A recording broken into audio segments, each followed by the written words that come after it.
Hello and welcome back to Bite Size Boxing. So I'm going to try and keep this one a little bit brief. This is about my 5th or 6th time trying to record this. I've had loads of issues with the audio, so hopefully it's not crackly. If it is, I'm going to be really annoyed. So fingers crossed.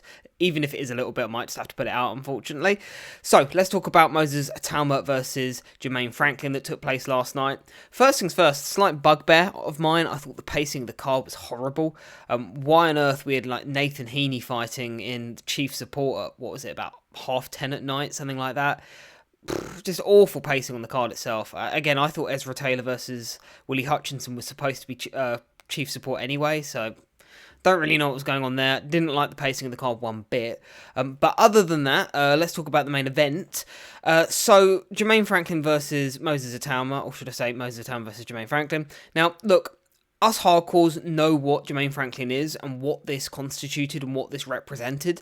This was the equivalent of when Anthony Joshua went in there against Kevin Johnson, you know, that old trial horse who's tough, who's tested, who's there to take the guy rounds. And if he goes in there and blows the guy out or knocks him out, well, then we're going to have serious conversations. And just like when AJ went in there, and I think it was in 4 rounds, blew out Kevin Johnson, which, again, no one has really ever done that to him, even before, or I don't really think since, right? It showed you that this guy was on a level maybe above where people thought he was at the time, and that, you know, this guy was probably going to be a world champion in waiting, right? Similar, this is the reaction with Moses Itauma, because look, I said about 6 months ago on this channel that I wanted it to be this fight next for Itauma, because he will take Itauma probably the distance. Itauma might not even look good. There's going to be people who go, oh, that was a bad performance, and start turning off of Itauma because of it, but it's going to be the kind of preparation he needs for when he is in deep waters at the upper echelons of the division. And what did Itauma go in there and do? Itauma went in there and tried to get rid of him straight away. He set about Jermaine Franklin. And look, we know Jermaine Franklin from an offensive point of view isn't fantastic. But Itauma just went in there with absolutely no respect for him and just went, I'm going to walk through you. And I mean, Jermaine Franklin, who is a guy we've never really seen hurt before, particularly at all. He's never been down, never been dropped, that kind of thing. I mean, he was hurt in every round, and not like buzz, I mean hurt in every round other than maybe the third, or was it the fourth? Sorry, the third I think was where he got dropped. It was the fourth where he kind of rode it out a little bit. But then in the fifth, Moses Itauma steps on the gas, massive left uppercut followed by a straight right hand, and Jermaine Franklin is out flat on his face. I don't know what his corner was doing complaining about the stoppage. I've got him on Instagram as well, Jermaine Franklin. I saw in his stories he's complaining about, oh, I shouldn't have been stopped, oh no, ref waved it off too early. I don't know what he's been smoking, because again, you could have given him a 30-second count and he wasn't getting up.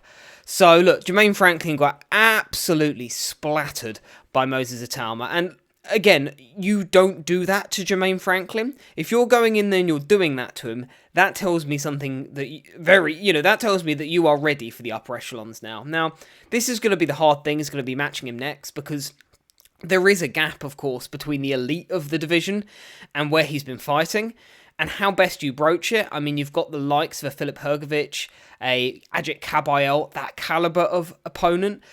And I think, to be honest with you, we're kind of getting to the stage now where you'll probably have to throw him in there at that level sooner rather than later, because at the moment he's just treading water. He's being put in there with guys who are supposed to be tests, a la Dempsey McKean, Dillian White, and now Jermaine Franklin. These guys are supposed to be testing him, and they're just not. You know, it's the equivalent of, you got this guy at school and they've moved him up a year and he's just still getting straight A's and finding it easy. So they move him up another year and he's still doing it. And it's like, this guy just, unfortunately, even though he's so young and so inexperienced, they're just going to have to fast track him, because there's no other way you can do this, you know? So who next? I'm thinking maybe the Yoka versus a Coley winner. I think that would be a good next step. Someone like that. Again, that's going to tell us a lot about him if he can go in there against, you know, a well-seasoned, you know, former Olympian, whoever wins that. So, again, that kind of level might be a good next step. Other than that, maybe a David Adalai, someone like that. You know, this is the kind of level I'm talking about. Not quite the Hrgovic's and the Caballos yet, maybe. But put him in there at that sort of... I mean, where are these guys that we're talking about? Maybe top 15, top 20, whereas Jermaine Franklin was maybe top 25, top 30. Maybe move him into that more of that sort of top 15, sort of to, again, back end of the top 20 sort of chasm. Put him in there. And I expect he will win. You know, I think if you put him in there against an Okoli, if you put him in there against a Yoka, he'll probably beat these guys, to be honest with you. But again, I think that will tell us an awful lot more, and then I would say go for the Kabayels and the Hrgovićes of the world, because I think if you just throw him straight in against a Hrgović, admittedly Hrgović has that dreadful fight lined up against Dave Allen, but say for example back into the year you throw him in against Hrgović, don't think anyone's going to complain at that. But I also think it's going to be a lot harder for him at that level. You know, I think if he goes in there against a Hrgović, I think there's every chance he has to climb up from the canvas to win that fight. You know, I don't think it's going to be a walk in the park at all. But as I say, we can't keep treading water with this guy. He is a prodigy. He's very, very special. This is not a normal fighter. You do not get fighters, particularly a heavyweight especially, right? You need to understand, a heavyweight normally comes into their prime, into their early 30s. This guy's in his early 20s. He's 21 years old. And he's knocking out fully grown men, seasoned vets of the sport. This is not normal. This is not normal. After 12 fights, this is not normal at all.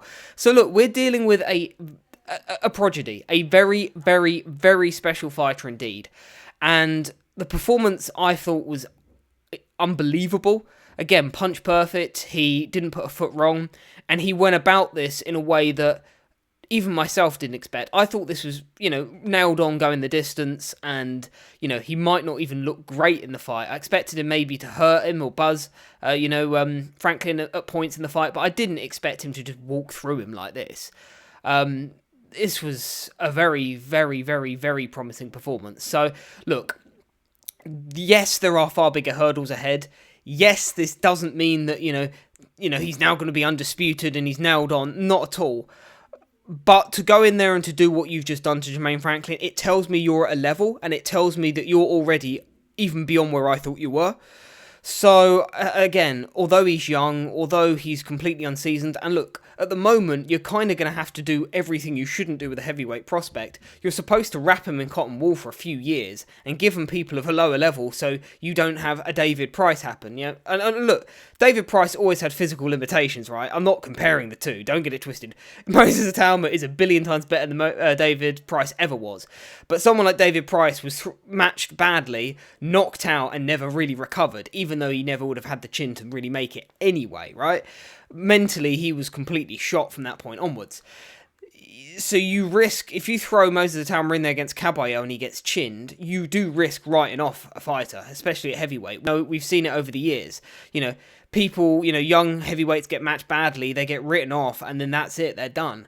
Now, unfortunately, Itauma is so talented that you just have to roll the dice and make it and gamble with it, because otherwise, you're just wasting time. You know, there's no point, you know, wasting his time, everyone's time, and potentially plateauing his development by giving him people, you know, of the Franklins of the world now. You know, we've realised, okay, his level's above Franklin. Franklin is what, top 25? Okay, great, we need to look at top 15 now. Now, most people, for their 14th fight at 21 years old as a heavyweight, you would not go near the top 15. But as I say, what else is there to do now? We need, you know, even if you don't want to go for, you know, I want to see him in with his contemporaries. You know, the other young heavyweights. I want to see him in against a Jared Anderson, a Terra Moana Jr., these kind of people. This is what I want to see. You know, David Adelaide. This is what we need next. And that will tell us an awful lot about Moses Itauma moving forward. So you let me know what you think. As you can tell, I'm very excited. It's a great performance. And look, this guy is something else. But you let me know what you think. I'd be interested to know. And yeah, take it easy, guys. Cheers.